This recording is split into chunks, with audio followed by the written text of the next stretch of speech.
नमस्कार, वंदे मातरम। मैं हूं श्यामगिरी। आप देख रहे हैं हमारा चैनल मुद्दा भारत का। मुद्दा भारत का यानी मुद्दा है आपका। मुद्दा है मुंबई और सबर्बन इलाके के ट्रांसपोर्टिंग का। जी हाँ, अब इस समय चल रहा है मार्च का महीना, यानी अप्रैल और मई 2 महीना और बचे हैं। फिर इसके बाद बरसात की जो ट्रैफिक की समस्या है, बरसात में जो मुंबई की जाम की समस्या है, फिर से वही पुरानी आलाप आलापने लगेंगे लोग। लेकिन इंफ्रास्ट्रक्चर इतने तेज़ी से बन रहे हैं मुंबई और आस पास के जो एमएमआर इलाका है, उससे तो काफ़ी संभावना है कि ये सब मामले सॉल्व हो जाएंगे।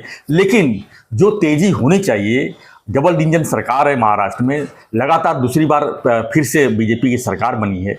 लेकिन इंफ्रास्ट्रक्चर खासकर मुंबई के आसपास की देखा जाए तो मुंबई नासिक हाईवे हो, चाहे वेस्टर्न हाईवे हो, चाहे ये घोड़बंदर रोड हो, यहाँ पर आज जो है लोगों को काफ़ी दिक्कतें हो रही है। घोड़बंदर रोड तो एक तरह से देखा जाए तो बहुत इतनी भयंकर समस्या है कि घोड़बंदर रोड के इलाके के रहने वाले लोग जो है किराए पर मकान देके दूसरी जगह के किराए पर रहने लगे हैं। ऐसी स्थिति बन गई है।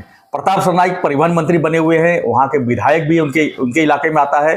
उन्होंने काफ़ी प्रयास किया है, पॉवर टैक्सी का लॉन्चिंग किया है, मेट्रो का भी काम में गति दिलवाए हैं, टनल रोड भी बन रहा है बोरीवली से मानपाड़ा तक। लेकिन बन रहा है, सब कुछ पेपर में है। ये सब तैयार होने में सालों लग सकते हैं, यानी कि कम से कम 2 से 5 साल लग सकते हैं। तब क्या है, कम से कम इन मार्गों की रिपेयरिंग तो हो जाए, इन मार्गों को थोड़ा वाइडनिंग तो हो जाए। आज घोड़बंदर रोड 2 लेन है खाली। एक भी गाड़ी अगर ख़राब होती है, ऐसा लगता है कि पूरा एरिया जाम हो गया। लोग दफ्तर नहीं पहुंच पाते, लोग स्कूल नहीं पहुंच पाते, लोग कहीं एयरपोर्ट जाना रहे तो प्लेन छूट जाती है। तो इन सब समस्याओं जूझ रहे मुंबईकर आज भी जो है सरकार को कोसते हैं, बीएमसी को कोसते हैं, महानगर पालिका को कोसते हैं। लेकिन इसका हल क्या है, ये आज हमारा मुद्दा है। हम इसी पर चर्चा करेंगे। हमारे साथ में नवभारत के वरिष्ठ पत्रकार सूर्य प्रकाश मिश्रा जी। हम जानने की कोशिश करेंगे कि सरकार का क्या प्रयास है और ये प्रयास कितना सफल, कितना जल्दी होगा। सर, स्वागत है आपका। नमस्कार। हमने बहुत दिन से इंफ्रा के ऊपर वीडियो नहीं बनाए थे, तो हमारा आज ये था कि सरकार को थोड़ा जगाएं, थोड़ा उनको गुदगुदी करें कि भाई अब 2 महीने बचे हैं, मार्च भी खत्म, मतलब आधा गया।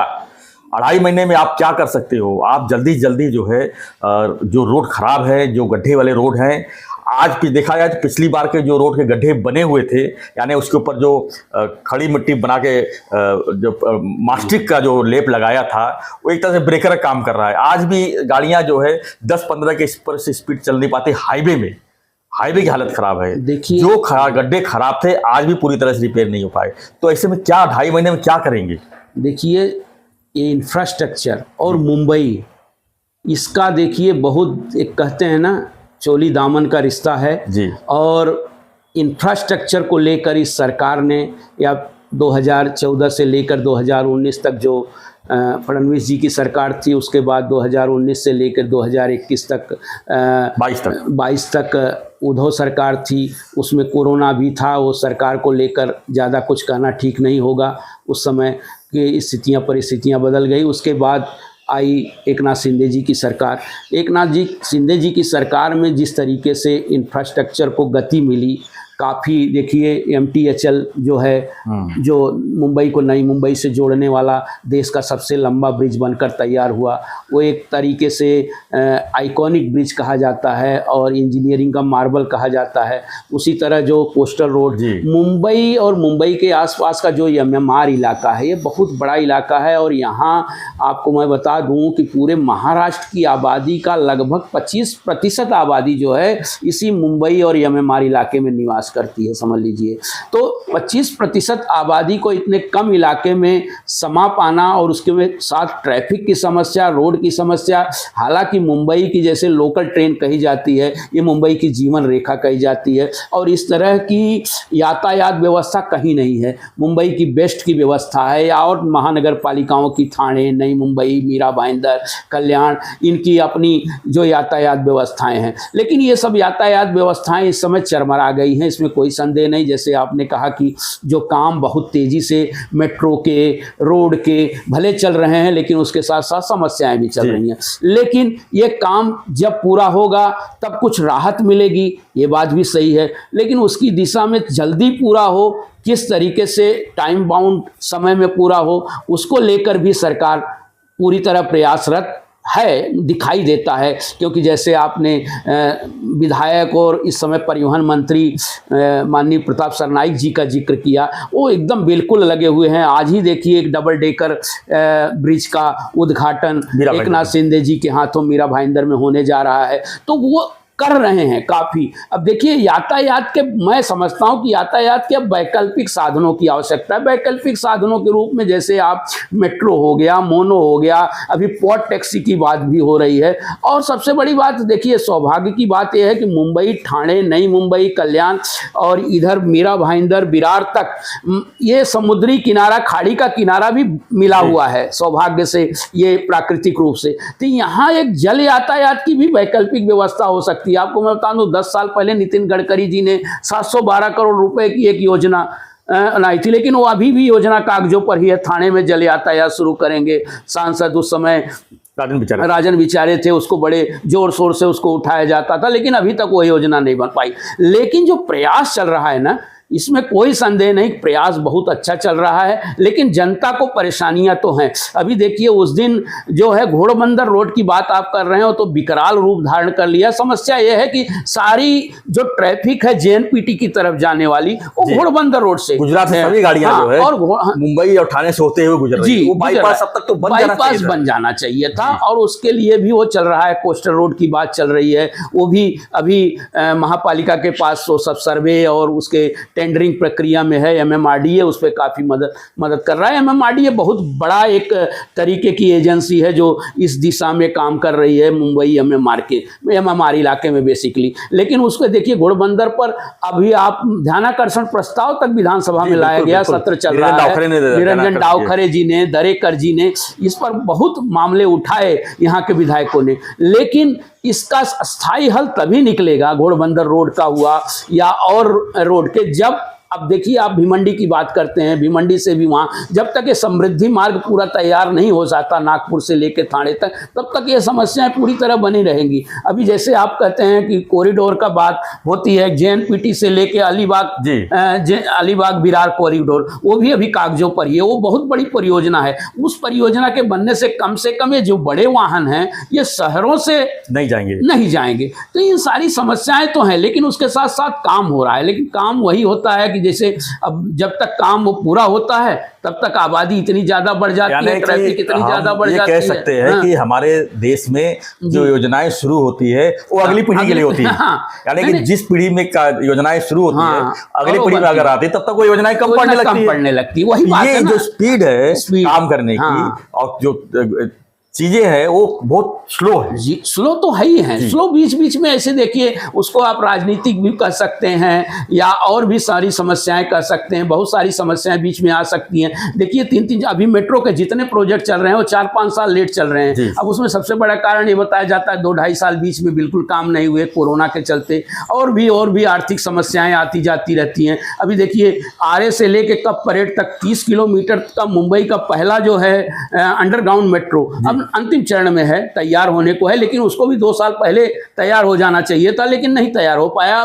2 साल 3 साल उसको भी समय लग रहा है। अब थाने मुलुंड के बीच में भी एक नए रेलवे स्टेशन की बात हो रही है। बात और क्या रही है, उसकी तैयारी हो गई, एक पीढ़ी लेट है। सारी चीजें जो है ना, हम तो ये कहेंगे एक पीढ़ी लेट है। योजना बराबर आपने कहा, योजना बनती है, लेकिन वो उसको एग्जीक्यूशन होने में, उसको क्रियान्वयन में होने में, उसमें जब देर होती है तब अपने आप फिर ट्रैफिक डबल हो जाती है। फिर बाद में होता है ये तो ये कम पड़ने लगा, ये बना तो, लेकिन मेरा सरकार से ये सुझाव है कि जो चीज बहुत जरूरी है, जैसे घोड़बंदर रोड का है, वहां पर 2-3 ब्रिज का काम चालू है, उसके अलावा उसको वाइडनिंग करने का, उसको गायमुख से लेके फाउंटेन तक आरसीसी बनाने का प्रस्ताव पास हो। जो ये चीजें बहुत जरूरी है उसको स्पीड में काम करवा के महीने 2 महीने के अंदर खत्म करना चाहिए। लेकिन ये चीजें ऐसी कि टेंडर पास करने में ही 6 महीना लग जाते हैं। 2 महीने में तो असंभव सी लगती है। हम कहते हैं 1.5 साल में भी अगर पूरा हो जाए जो चीजें जो हैं, जो जैसे जो 20 साल तक के लिए बनने वाली चीज़ें हैं उसको 1.5 साल लगता है,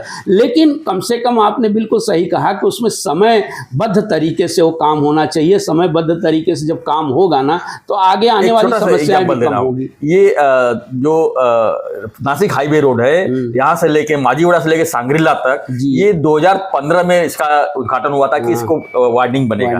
आज 2010 साल हो गए हैं, आज देखिए जगह जगह काम चालू है, लेकिन काम करते हुए आप जब गुजरेंगे वहां से, काम करते हुए कोई दिखाई नहीं देगा, मतलब काम ही ठप एकदम चल रहा है। अभी साकेत ब्रिज है, उसके आगे खारेगांव का जो ब्रिज लंबा सा है खाड़ी के ऊपर, काम ही नहीं हो रहा है, आधा काम बन के छूटे हुए हैं। क्यों छूटे हैं? अभी नितिन गडकरी जी ने कहा कि हमारे पास इतने पैसे हैं, कोई भी इंफ्रास्ट्रक्चर बनाने के लिए पैसे का कोई भी दिक्कत नहीं है। तो आखिर दिक्कत कहाँ हो रही है? दिक्कत ये है कि दिक्कत देखिए उनका NHI का काम है, मतलब वो सेंट्रल गवर्नमेंट का, कुछ स्टेट गवर्नमेंट, जैसे अब आपने कहा ना कि अभी ये समृद्धि महामार्ग का काम MSRDC के पास है, वो MSRDC अपना काम कर रहा है। तो MSRDC ने समृद्धि महामार्ग को एकदम थाने तक लाने की उनकी पूरी योजना बनी, लेकिन उसमें एग्जीक्यूशन में थोड़ी कमियां आई और थोड़ा देरी हुई। और जैसे सही बात है, जब 4 महीना आपने कहा कि अगर 8 महीने मुश्किल से काम होता है, बाकी 4 महीने जो या ये अपना मानसून में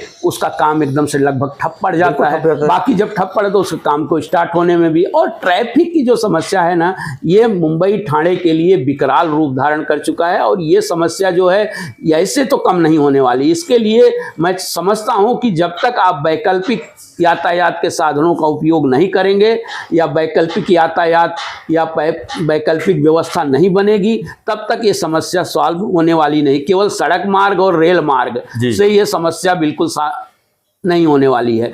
इसके लिए आपको वैकल्पिक साधनों का उपयोग करना पड़ेगा, वैकल्पिक आवागमन के साधनों का। आप देखिए, ये बहुत सौभाग्य की बात यह है कि मुंबई MMR एकनाथ शिंदे जी हैं, स्वयं उप मुख्यमंत्री हैं, प्रताप सरनाईक जी परिवहन मंत्री हैं, ठाणे जिले के वरिष्ठतम मंत्री गणेश नाइक जी हैं, जिनके पास पूरा 3 मंत्री हैं, जिले से 3 मंत्री हैं। मतलब MMR और मुंबई का इलाका, इनके पास ठाणे जिला छोटा मोटा जिला नहीं रह गया, ये राज्य का सबसे बड़ा जिला है। पालघर है, नई मुंबई है, ठाणे है, कल्याण है, अंबरनाथ, मतलब बहुत बड़ा इलाका है। तो ये वरिष्ठतम मंत्रियों के एक तरीके से इनका जो अपना अनुभव है, इसका उपयोग होना भी चाहिए और हो भी रहा है। वो तैयारियां कर रहे हैं, लगातार लगे भी हुए हैं। मैं समझता हूं कि आने वाले समय में, 1-2 साल में इसमें परिवर्तन देखने को मिल सकता है, ऐसी आशा हमें की जानी चाहिए। लेकिन मैं यहाँ पर एक ही चीज़ कहूँगा मिश्रा जी कि 1-2 साल का जो काम है वो 6 महीने में भी हो सकता है, क्योंकि अगर स्पीड में अगर काम करेंगे तो हर समस्या का समाधान मिल सकता है। लेकिन यहाँ पर काम करने का बस पेपर वर्क और इसमें इतने समय चल जाते हैं जी देखिए, लाल फीता शाही जिसको कहा जाता था, भले वो नहीं अधिकारी, उसका प्रशासनिक भी उनकी भी जिम्मेदारी है। देखिए, शासन और प्रशासन जब दोनों मिलकर व्यवस्थित काम करेंगे ना, बोलते हैं एक ही रथ के 2 पहिए हैं, तब उसमें तेजी आएगी। कहीं न कहीं समस्या आती है। उसमें इतने झोल होते हैं कि बना नहीं कि 2 महीने में रोड के अंदर खड्डे पड़ जाते हैं, ब्रिज के ऊपर खड्डे पड़। अभी कोस्टल रोड जो RCC बना हुआ है उसके ऊपर खड्डे बन गए। बताइए, ऐसे तो काम होते हैं। लगे, बिल्कुल आरोप लगे हैं। तो ये सारी चीजें जो है लाल फीताशाही से ऊपर उठकर, हालांकि काम दोनों अब कर रहे हैं, शासन प्रशासन दोनों अगर एक साथ काम करेंगे तो मैं समझता हूं कि मुश्किल काम नहीं है, लेकिन यह है कि वक्त तो लग रहा है। धन्यवाद मिश्रा जी जानकारी के लिए। तो फ्रेंड्स, देखा आपने कि किस तरह से काम हो रहे हैं। और इंफ्रा की अगर बात करें तो समय बहुत कम है, यानी फिर से बरसात में लोगों को उसी तरह से भुगतना है, ट्रैफिक जाम से और परेशानियों से। तो हम सरकार से ही आगाह करते हैं कि जहाँ जहाँ पर मुश्किल चीज़ें हैं उसको फर्स्ट प्राइवेसी पर लेके उसको जल्दी जल्दी अगर स्पीड में किया गया तो काम काफ़ी हो सकते हैं। नहीं तो फिर से वही खड्डा पड़ते जाएंगे। उसको बुझाने का काम 1 बार नहीं, 2 बार नहीं, 3 बार नहीं, मतलब एक तरह से उसका कोशिश चलता रहे, दुरुपयोगी होता है और झोल होते रहेंगे।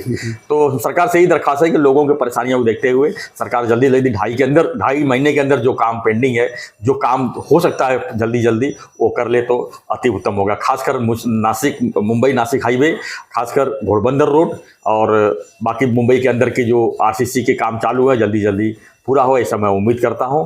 तो फ्रेंड्स, आपके इलाके में भी कुछ परेशानियां होगा तो हमें कमेंट बॉक्स जरूर लिखिए, हम उसके ऊपर जरूर चर्चा करेंगे, क्योंकि आपकी समस्या और हमारी समस्या एक ही है। हमारा मुद्दा भी जो है आपका ही मुद्दा है। तो आप हमें कमेंट बॉक्स में जरूर अपने इलाके की समस्याओं को लिखिए और बने रहिए हमें ऐसी खबरों के लिए। देखते रहिए हमारा चैनल मुद्दा भारत का। चैनल को लाइक, शेयर और सब्सक्राइब जरूर करें। धन्यवाद मिश्रा जी। धन्यवाद। धन्यवाद। जय हिंद, जय महाराष्ट्र।